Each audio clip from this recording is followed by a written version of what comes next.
விஷ்ணுவின் 10 அவதாரங்கள் என்னவென்று தெரியுமா? வேதங்களை காப்பதற்காகவும், சக்தி யுகம் முடிவில் உலக உயிர்களை பாதுகாப்பதற்காகவும் விஷ்ணு எடுத்த அவதாரம் மச்ச அவதாரம்.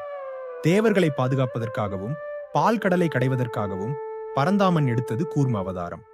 பூமியினை பாதுகாப்பதற்காக பெருமாள் எடுத்தது வராக அவதாரம். மகாபலி ஆணவத்தை அடக்குவதற்காக திருமால் எடுத்தது வாமன அவதாரம். தன் பக்தனை பாதுகாப்பதற்காகவும், இறைவன் தூணிலும் இருப்பான் துரும்பிலும் இருப்பான் என்பதை உணர்த்துவதற்காகவும் வெங்கடேசன் எடுத்தது நரசிம்ம அவதாரம்.